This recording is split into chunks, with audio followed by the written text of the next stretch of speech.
Salut tout le monde. Aujourd'hui c'est le 20 mars, le jeudi 20 mars, et je profite de ces dernières journées où il ne va pas pleuvoir, parce que quand on regarde la météo sur une quinzaine de jours en Dordogne, c'est vraiment catastrophique. C'est de la flotte jusque début avril maintenant. Donc un peu la déprime parce que j'ai pas eu le temps finalement, et puis surtout j'ai pas pu m'occuper de toutes mes planches parce que le sol était encore trop humide. Je comptais avec l'arrivée du printemps et tout, mais finalement ça le fait pas. J'en ai qu'une partie qui est faite, et encore c'est pas optimum.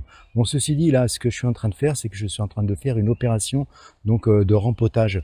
Parce que si vous suivez la chaîne, vous avez peut-être vu que cette année, j'ai eu l'occasion d'acheter un terreau professionnel assez riche en NPK, donc dosé à 14, 16, 18, et franchement ça pousse pas mal là-dedans. Et le souci, c'est que ça pousse trop vite. Alors donc, habituellement, j'ai toujours l'habitude de rempoter, mais pas aussitôt à cette période de l'année. Donc là, je suis obligé de le faire, et je vous montre un petit peu l'activité du jour. Alors, je me suis installé ici.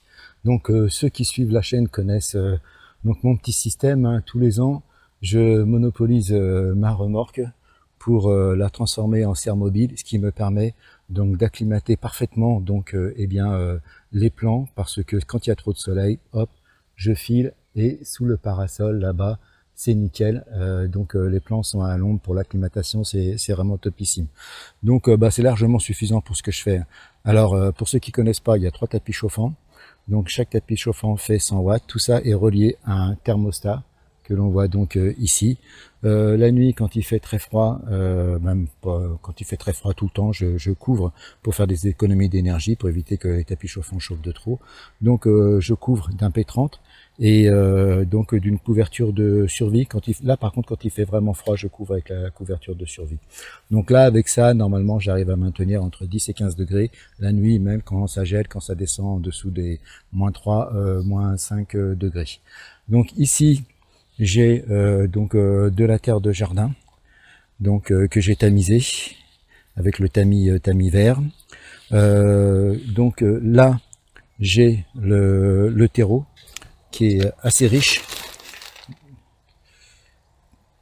Et puis là, ici, donc finalement, j'ai mon bac, donc où j'ai mélangé 50% de terre de jardin et 50% de terreau. Alors terre de jardin, pourquoi? Parce que elle est moins riche que ce terreau, et ça va être donc calmer un petit peu la pousse. Et puis aussi, comme c'est de l'argile, ça va retenir davantage de l'humidité. Parce que là, donc dans les godets, donc là ici on voit donc les poivrons. Donc j'ai du poivron rouge d'Espagne et du poivron jaune d'Asti. J'ai reçu des graines d'un nouveau semencier que j'ai découvert. Franchement pas mal, je vous montrerai ça la prochaine fois. Et donc en fait, ce qui se passe, c'est qu'avec les tapis chauffants, et bien finalement le substrat ça sèche quand même assez rapidement. Alors là j'ai replanté donc dans des pots de 2 litres. Donc voilà, ça va permettre aux plantes, surtout aux aubergines qui commençaient à souffrir, ça commençait pas mal à chignonner, de pouvoir se développer un peu mieux. Alors qu'est-ce que je constate avec ce terreau professionnel riche en NPK? C'est que les aubergines ont des tiges qui sont plus fines et un feuillage qui est moins exubérant. Habituellement, j'ai déjà à cette époque de l'année, quand je dis à cette époque de l'année, oui, c'est ça, à cette époque de l'année. Donc là, c'est des semis qui ont été réalisés donc le 1er février, donc on est le 20 mars, donc ça a 50 jours. Eh bien, normalement, le feuillage est déjà beaucoup plus développé. Les plants sont moins hauts, mais le feuillage est plus développé. Donc voilà, ça c'est des engrais pro. Donc le but des engrais pro, c'est pour ceux qui font du plan, c'est que il faut faire pousser rapidement les plants, parce que la saison est courte et c'est du business. Donc du coup, ça permet d'avoir une meilleure rotation. Ceci dit, les plants sont quand même en parfaite santé, donc c'est vraiment nickel. Sur les aubergines, comme je vous disais, donc le feuillage qui est moins exubérant. Donc là, j'imagine que le fait d'avoir mis 50% de terre de jardin et 50% de terreau, ça va calmer un petit peu tout ça. Et comme en plus la terre de jardin, c'est de l'argile, ça va me retenir davantage d'humidité. Et puis par contre, vous voyez, donc pour les poivrons, eux, les poivrons, ils souffrent pas. Franchement, les poivrons, Enfin, quand je dis ils souffrent, faut pas croire que les aubergines le souffrent, hein. Mais bon, les poivrons sont vraiment beaux. Le feuillage est parfait pour 50 jours, donc c'est vraiment pas mal. Alors, il peut-être qu'ils chignonnent un petit peu, eux, je sais pas trop. Je vais essayer de voir ça. Donc oui, hein, ça commence à chignonner. Donc voilà, il est temps de les rempoter. Bah voilà, donc on voit bien que c'est assez sec, hein. Donc là, bien sûr, ce que je vais faire, c'est que je vais déchignonner tout ça gentiment, de façon à ce que ça reparte mieux et bien dans les pots de 2 litres. Donc vous voyez, c'est quand même joli, c'est pas mal. Alors voilà, la motte déchignonnée. Je mets ça dans le nouveau substrat. Alors on n'enterre pas trop, hein. À un moment donné, j'ai cru que les poivrons c'était comme les tomates, que ça refaisait des racines le long de la tige, mais donc bah, j'ai fait une expérience, hein. Je sais pas si j'avais oui, j'avais fait une vidéo là-dessus. Donc j'avais mis eh bien donc un poivron en terre qui était déjà assez haut, et donc j'avais mis un tube donc de 80 ou de 100 donc d'évacuation que j'avais rempli de terre pour voir finalement s'il y avait des racines qui se développaient. Parce que ce que je constatais, c'est que vraiment à la base, au niveau au niveau de juste à quelques centimètres en dessous, donc le substrat, il y avait des racines qui étaient quand même assez fortes qui étaient présentes, et on voyait des petits bouts de racines qui naissaient. Et je me suis dit, voilà, peut-être que finalement, ça fait de la racine le long de la tige comme les tomates. Alors on m'avait dit que non, mais bon, voilà, j'étais un peu têtu. J'ai voulu essayer. Ben non, ça fait pas de racine en fait, hein. Ça remonte pas. Les racines, le poivron ne fait pas de racines comme la tomate. Et je m'en suis rendu compte. Et maintenant, du coup, j'enterre pas. Après, si vous enterrez un peu, c'est pas méchant non plus, hein. Donc voilà, bon, là les cotylédons ils sont là, ils sont beaux encore, je les laisse en place, je les touche pas. Bon, alors après, il reste plus qu'à y mettre un bon coup d'arrosage.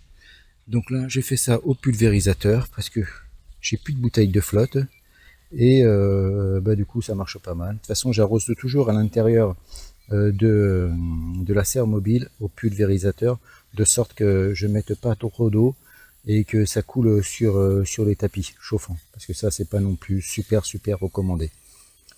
Voilà, donc j'arrose bien. Normalement je compte à peu près jusqu'à 30, et ça me fait juste mon dosage de flotte qu'il faut. Voilà, pas une trentaine de secondes. Et après je remets tout ça dans la serre mobile. Alors vous voyez là, j'ai du scotch, hein, parce qu'un jour j'avais mis une bouteille d'eau de 5 litres et avec de l'eau dedans, et finalement les tapis chauffants fonctionnaient, et ce que ça m'a fait, c'est que ça m'a brûlé le tapis chauffant. L'eau ça garde donc de l'inertie, et finalement ça agit comme un isolant. Et donc le truc, c'est pas bon finalement de mettre des isolants par-dessous ou par-dessus, parce qu'il faut vraiment que la chaleur puisse se dissiper, ou sinon les résistances finissent par accumuler beaucoup trop de chaleur et ça fait fondre donc le tapis. Bon, ceci dit, il marche toujours, mais voilà, je fais attention, puis du coup je mets pas trop d'eau aussi là-dessus, hein. Qu'est-ce qu'on pourrait dire aussi pour les aubergines? Je tourne un peu, ça va vous filer le tourning. C'est que, vous voyez, des fois on dit les aubergines, à un moment donné, il va y avoir les gourmands qui vont partir là, et qui vont donc, comme pour les tomates, parasiter un peu le pied. Et on conseille donc de couper les gourmands. Alors moi, je vous conseille de ne pas couper les gourmands avant que ça soit vraiment en pleine terre, et vous attendez un petit moment pour voir, parce que des fois il peut y avoir des chocs, et donc j'en discutais la dernière fois avec Michael, et finalement ce qui se passe, c'est que les aubergines elles perdent leurs feuilles, et si jamais vous avez coupé les gourmands, pour repartir ça va être très compliqué. Donc si vous laissez des gourmands, si les aubergines perdent leur feuille principale, c'est embêtant, parce que ça va retarder un peu, mais en même temps, comme il y a les gourmands, ça va permettre à l'aubergine de repartir. Bien voilà, c'est fini, j'ai tout rempoté. Donc maintenant, la question que je me pose, c'est que finalement, parce que quand je vois des plants déjà beaux comme ça, là, ça c'est des plants qui peuvent être mis en terre, hein, normalement, mais le 20 mars c'est pas possible. Et comme j'ai pas de serre, alors le truc qu'il faut faire attention, hein, c'est que faites gaffe. Hein. Si jamais vous utilisez comme moi, eh bien donc un terreau avec un engrais à base d'engrais chimiques, NPK, hein, donc ça pousse quand même pas mal. Hein. Et donc du coup, quand ça pousse fort comme ça, il faut d'autant retarder la date donc des semis, hein, parce que ça a été fait le 1er février, j'aurais fait ça le 1er mars, ça aurait été parfait. Mais les autres années, voilà, j'utilise pas ce genre de terreau. Là, j'ai eu l'occasion, comme je l'ai dit, j'ai eu l'occasion. Pourquoi j'ai été attiré par ça, c'est que finalement, il y avait une promo. 3 sacs donc de 70 litres pour 10 euros. Je me suis dit, allez, je teste, on verra bien. Et puis, comme je sais que de toute façon, donc le poivron, l'aubergine, la tomate, c'est gourmand. Donc finalement, je me suis dit, on va voir. Mais ce que j'avais pas j'avais pas anticipé, c'est que ça allait pousser aussi fort que ça. Donc voilà, donc c'est un élément à retenir. Il commence à avoir pas mal de vent.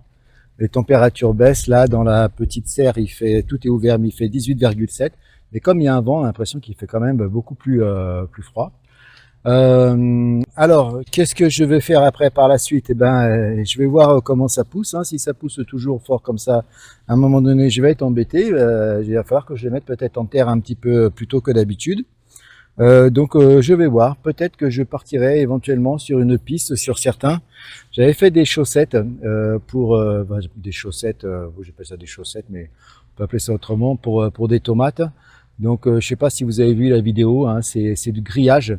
Donc pour faire de la clôture que j'enroule, hein, et je fais donc un cylindre, et ce cylindre j'y mets autour de la bâche. Là peut-être que je pourrais faire ça sur quelques poivrons pour voir si c'est possible, pour les mettre un peu plus tôt, et donc avec ce système, mais au lieu de mettre la bâche, je mettrais plutôt un P30.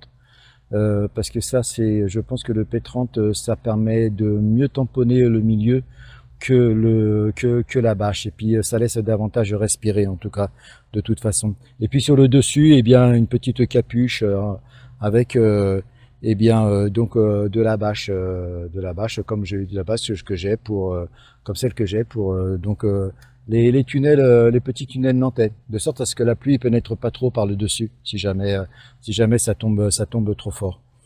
Je l'avais fait pour les tomates, ça avait pas trop mal marché en fait. Hein. J'avais mis les tomates une année, il y a 2 ans maintenant, de la précoce, de la noire de Crimée.